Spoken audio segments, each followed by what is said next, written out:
What's up, guys? Classy Metal here with episode 3 of 7 Deadly Spins. I have 7 albums and EPs, just 7 releases that I picked out and I want to share with you guys. So, just some stuff that I feel like needs to be talked about. Some of this stuff you've probably never even heard of. Some of this stuff I'm sure some of you are familiar with. And then there's just some stuff that I've kind of found here and there that I think that I really just wanted to share with you guys. So I'm just going to get right into this because these videos tend to go on longer than I anticipate when I get to rambling. As always, I'm going to link up in the description, Bandcamp, stream, something, just so you can find the material for yourself, listen to it, and hopefully you will like some of this stuff as much as I do. Getting into this, just jumping right into it, we have some almost cavernous death metal, doomy type death metal out of Asheville, North Carolina. This was released about a year ago. This came out in June of 2019. This is a Harsh Realm with Beyond Torment. This was released on Hand of Death Records, and this was actually sent to me free. I did an order for something else, and that's how I found this release. They threw this in there, I gave it a spin, and I immediately fell in love with this and wanted to share it with you guys. Not a huge fan of the packaging. Seems like a lot of albums are doing this kind of gatefold CD packaging that's just begging for the CD to get scratched up. But anyway, aside from that, I love the actual album. Well, I guess EP. It's 5 tracks long, as you can see right there on the back. It clocks in right at about 15 minutes. This is available on their Bandcamp. I think this CD goes for like $5 on their Bandcamp, so definitely go check that out. As I was saying, it's just kind of cavernous, doomy, melancholy death metal. It has like an abrasive ambience going on in this, if that makes any sense whatsoever. Death Dream and Passage were 2 of the strong points on this release for me, but I did enjoy this quite a bit, and I hope you guys take the initiative to just check this out. It's just catchy, cavernous death metal, kind of crunchy sounding death metal at times. Next up, we have an EP. Is the first original material released from this band in about 28 years, so it's been a long time coming in the making. You have 2 original songs, a mix of that, one of the original songs, and then a live version. You have 3 live songs, but one particular song is on this EP 3 separate times, and it's performed flawlessly each time that it's on this. This is False Prophet with their self-titled kind of thrash death metal hybrid release from Heaven and Hell Records. This came out in December, and it almost feels like a preamble for something greater in the works. I hope this band is working on some new material. As I said, it was the first material that they originally had put out in almost 30 years, so I'm hoping that this is a gateway to something else, something bigger coming our way. As I said, it's 2 actually original tracks, what they call a creamy mix of the first track, which is entitled Prayers of Emptiness, and then you have the 3 live tracks. The sound production on the live tracks is pretty flawless as well. You would almost not know that it was a live track just by listening to this on your stereo. Very catchy, thrashy type death metal. It definitely has the riffs, and I know a lot of you that follow this channel will really dig this, so definitely check this one out as well. I found this one, I purchased this one from the label Heaven and Hell Records. Actually, Melissa over at the Metalhead Box was the one that directed me to the link that I was able to purchase that. It is also available for purchase on Bandcamp, so that will be linked up in the description. Next up, we have a debut EP. This one clocks in about 30 minutes. This is some kind of sludge metal / post. It's got some very, very atmospheric things going on this. This is a one-man project out of a town that I cannot pronounce in New York. This is a Carrion Moth with Natural Law. As I said, it's kind of sludge metal, post-metal, atmospheric type stuff. It's the brainchild of Nick Donatelli. It is the debut, and as far as I know, the only release from Nick thus far. So the fact that he was able to construct something like this and make it, put his emotions into this to a point where you can actually feel what he was trying to portray in the music culminate with each track, and then on the final track, Dead Reckoning, it seems like this whole this whole big thing that he was trying to put together actually culminates into just one perfect track. It has moments of melancholy. It has moments of kind of crunching, heaviness. I think it was track 2, entitled "The Cage." It almost had a death metal sound going on at times, just from it gets so abrasive and so aggressive for a short amount of time. And then you have those screams of despair going on. Fantastic stuff. I really like the way that this release was structured and composed. It was just it's brilliant the way that he was able to compose this and put this together and kind of build with each track just to that final payoff on that track 4. Just 30 minutes of sludge metal, post metal, ambient type stuff. Great stuff. Check that one out. Next up, this is another one-man project that was released last month as well. This one is kind of melodic, blackened death metal, very symphonic type stuff. It kind of dabbles in the proggy side of music as well. This is a Dessiderium with Shadow Burn, and that Shadow Burn title track is what immediately pulled me into this release. It is also the opening track of this release. I venture to say, if you go check out that title track, you're going to be sold on this release as well, just as I was. As I said, this is a one-man project, and this is another one that just kind of blows me away that he was able to put something together like this, put the nuances and layers into this from something that you expect as a full recording lineup, a full band with each person putting in their own input. He was able to do this by himself, and that's a testament to his talents as a musician and just to his overall understanding and intelligence going into this release. It's a very intelligent release. It has crystal clear production, and it's super symphonic. At moments you have like that symphonic black metal, that very accessible symphonic black metal sound going on, mixed with a melodic death metal. And I know that may turn some of you off. I was almost initially turned off by that artwork because it did not represent what I felt like the album portrayed.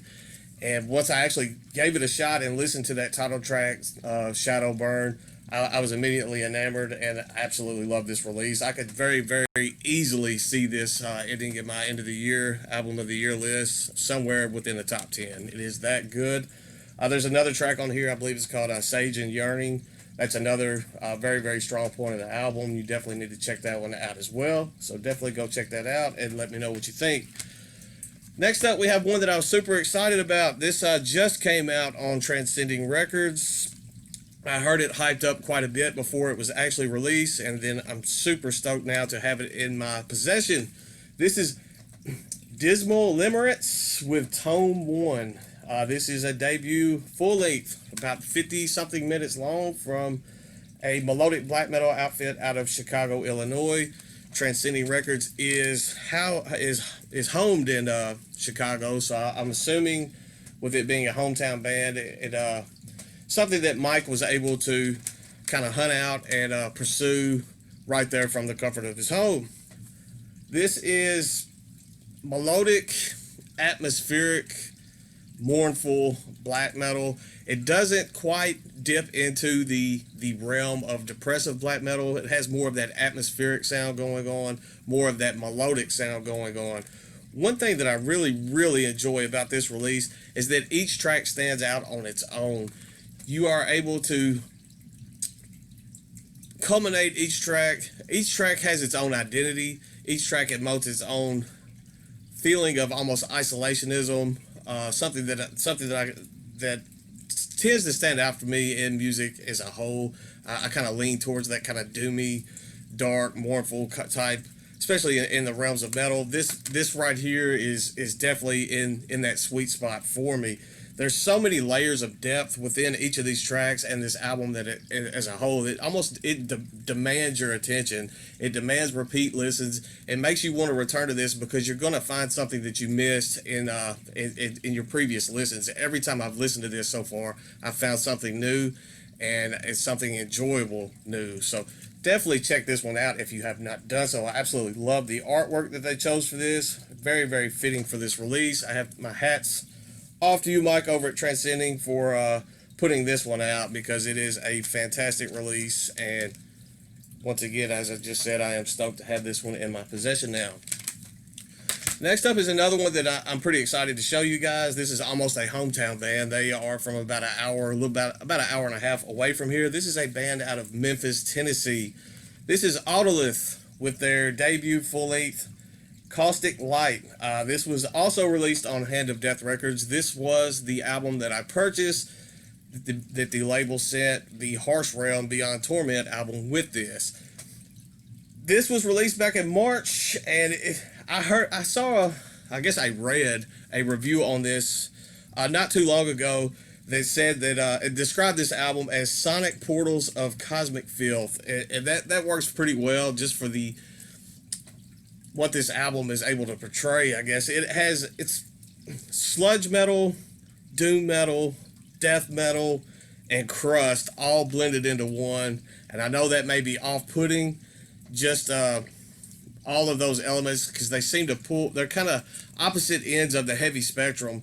But there are two tracks on this, Vice, Blessing, and Void. They crawl between the two tracks. They stretch out about 8 minutes long, and they're opposite ends of the heavy spectrum. But when they're played together, right in the middle of this album, it's like the heart of this album.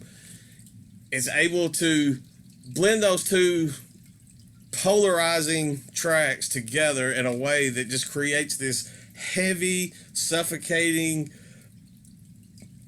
feeling of hopelessness and bliss at the same time. I know that makes no sense. If you do nothing else, check out Vice, Blessing, and Void. It's tracks 2 and 3 on this release. I think upon one listen, you'll know exactly what I'm talking about, and you'll just get that kind of feeling that I put there. That's kind of the little mini review that I left on their Bandcamp page. You'll actually see that too. If you go check them out, and you'll see under where it says supported by, you'll see a picture of my ugly mug, and you can follow me on Bandcamp that way. Then last but not least, this is one that I have a little bit of a goal going into this video.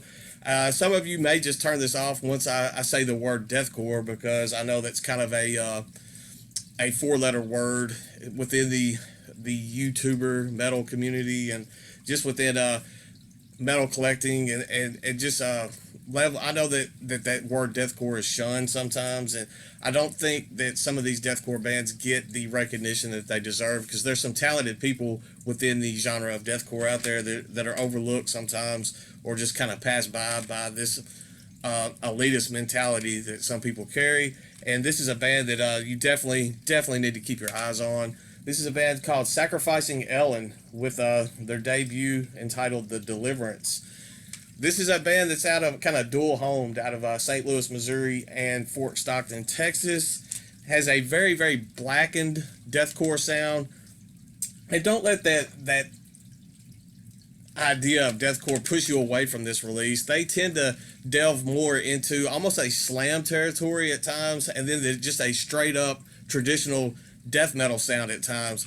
The blackened deathcore is there. It's very prominent in this, but it's housed in traditional death metal, and has just this traditional feel going into something modern. If I know that probably doesn't do it justice the way that I want to, but it is pretty solid stuff. This was released through Chugcore, and it was limited only to 30 copies. I actually have copy number 1 out of 30. I was super surprised to see that I had number 1, and I a bit excited to the fact that I actually have number 1. I am posting this up in the description. They have the Deathcore Bandcamp page has these for sale. They're $7. It's a bit of a goal of mine. I would love to see this album sold out through Chugcore. It's only 30 copies. I'm sure more have been sold since I purchased mine. I've had my hands on this for a little bit. I think this could win some of you guys over that are on the fence or have overlooked deathcore for a while. I kind of put deathcore aside myself. I haven't listened to a ton of deathcore releases in quite a while. This is one that just kind of grabbed me and sucked me back in, and I think some of you guys will definitely be on board with this, giving it a listen. This is something that I think a lot of you have let slip by on your radar. It was released back in February of this year, so a very strong 2020 release there with Sacrificing Ellen. Definitely take the time to go check this stuff out. I feel like I kind of rushed through this. I've been trying to get this list together and get this video made between having to get up super early for work this week, and hopefully I did these albums and releases the justice that they deserve. Let me know. Check some of this stuff out in the description and let me know in the comments what you think about this. I have about 7 more that I need to show. I'm going to work on. Hopefully I'll have that out sometime this weekend. I do not want to get behind on these 7 Deadly Spins episodes because they're kind of taking the place of general collection updates, and some of this stuff I really want to show you guys. So that's all I've got for today. Stay classy, stay metal. I will see you all very soon, I promise.